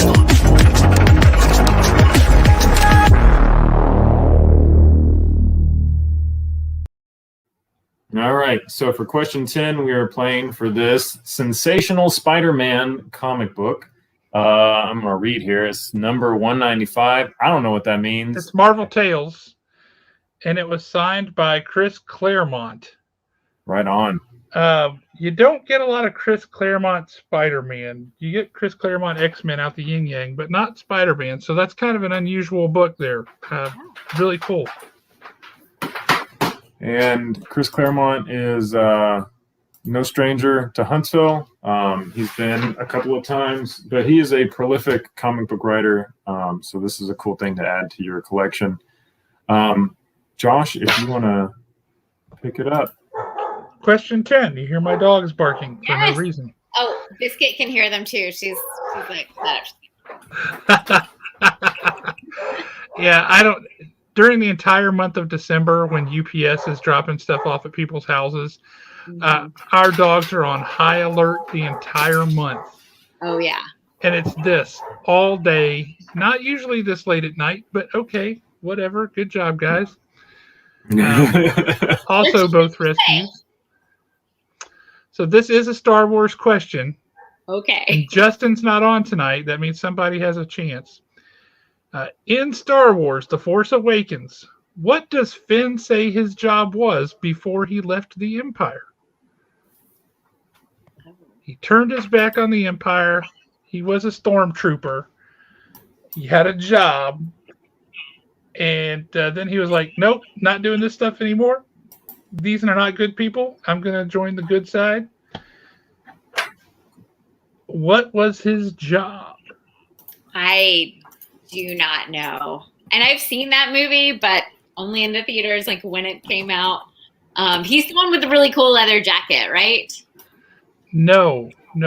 Oh, Wait, well, different Finn does have a leather jacket, doesn't he? Later. It's I think he red does. and black. He does later. Someone Yeah. has a red and black leather jacket, and it is awesome. I think that is him. I haven't seen that movie, though, so what do I know? I was thinking of the pilot guy who's got the leather jacket. Most people talk about him. Don't they all? They probably all do now, yeah. But we do have a couple of different variants on the. Nobody used the actual word in their answer, but right out of the gate, super fast. We had an answer that I think is acceptable. You see Chris's answer? Where are we? Chris. Yeah. I think that's correct. He was in sanitation. Oh, really? Yeah, that's how he knew the weakness, the vulnerability of their base was the trash. Nice. Isn't that exactly the I don't know same Yeah. as in the original Star Wars movie? Yes. Is that a That's the leather jacket? you were talking So- about? So I feel like it's a She was different. thinking about Poe Dameron. She was thinking, yeah. I think I was thinking about Poe. Oh, Oscar. Isaac, Yes, that's who who is I was. going to be in an upcoming Disney Plus show. He's playing the character of Moon Knight. And he's going to be spectacular. Everything I'm seeing with Poe Dameron's just him in his flight suit. Yeah, there we go. Here, I'll get this. There is someone, and it is a mostly black leather jacket, but it's got like little red parts on it, and I felt like it was that guy. Is it, I'm gonna be if Googling. it's not Poe Dameron, it could be the dude from not from Force Awakens, but from what was the one that was the little prequel that bridged it and came right before Star Wars: A New Hope?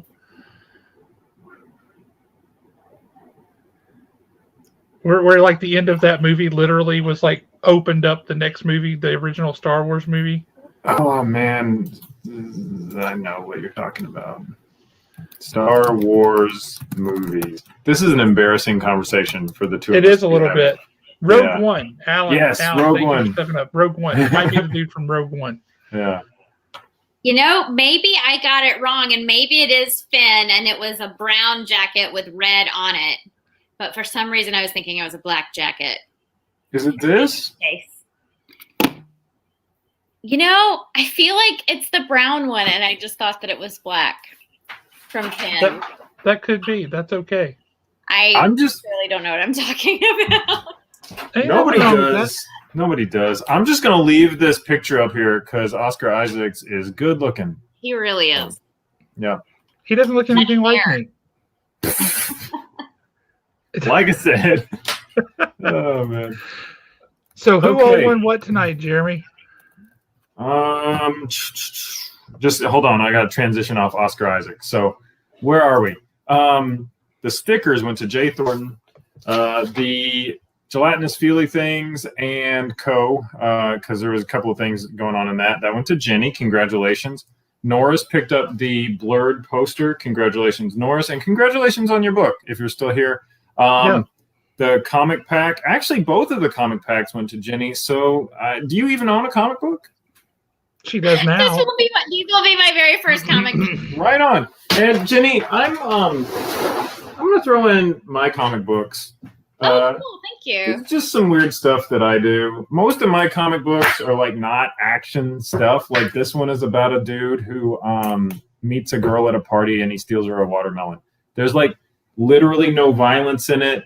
Very little in terms of stress. It's just a little tiny crime. human moment. Just love and crime. Sure. I'm not anti like violence and stuff. I mean, I'll read anything, but I do love, where it's more about the characters. That's kind of more my thing. That sounds great. And stealing a watermelon. That sounds fun. This is a little horror thing. Horror. I hate that word. But I'm just going to throw in some of my comic books too, just as a little thank you for coming on the show. And we'll get you a cool pack of stuff together that's not all completely things that you have no interest in. Where were we? Peter Lewis got the $25 gift card to Haven Comics. The Ghostbuster book also went to Peter Lewis. Congratulations on that. Christopher, am I going to say this wrong? Is it Padilla or Padilla? Padilla, I think. Okay, Padilla got the comic book pressing coupon and the Claremont signed comics. So that's awesome. And then the Iron Man sketch went to Jenny. So Jenny, I think you did well. Yeah. I think you did well. I'm just happy to be here. Like the all the other stuff is extra. This was just a lot of fun. Good. Well, we appreciate you coming on. Thank you. Thank you. Like you're the left-brained part of your duo, and there are a bunch of questions that I feel like John would have got right. Oh yeah, for sure. You guys would have cleaned house as a team. The Star Trek thing. I think he would have known the Guardians of the Galaxy song that I didn't remember. Stuff like that. Yeah, for sure. He's really smart and wonderful, and I'm really sorry that he couldn't be here tonight. No, I'm Well, sorry. we'll we just didn't have him a chance on to another meet time. as much, too, Yeah, so. he would love that. I know. Yeah, we'll just have him on another time. It'll be cool. You gotta show him the episode and see what he would have known. I will. I'll report back. Awesome. And thanks to Biscuit for coming on too. Yes, thank you, Biscuit. She's going back to sleep. Oh, who can blame her for that? But that has nothing to do with y'all being boring. You're not boring at all. She's just lazy. Well, we weren't giving away any dog prizes. Yeah. Our dogs have complained about the lack of representation on the show. I'm going to say they're like, dude, what's up? No dog stuff. But thank you so much for coming on. Everybody, thank you all for coming on. We really appreciate it. If you're watching this while you're at work tomorrow, good on you for being able to get away with that consistently. I don't know how you do it. But thank you for watching. Thank you for commenting. Thank you for liking it. We really appreciate it. Stay tuned for some updates on what we're going to do for Alex as far as fundraisers and things like that go, so we can help out Alex and his family, because that's just something we need to do. He's touched a lot of folks, and everybody loves Alex. It's impossible not to. So stay tuned on that front, and we will talk to you guys all later. Thank you all so much for joining us, and we'll catch you later.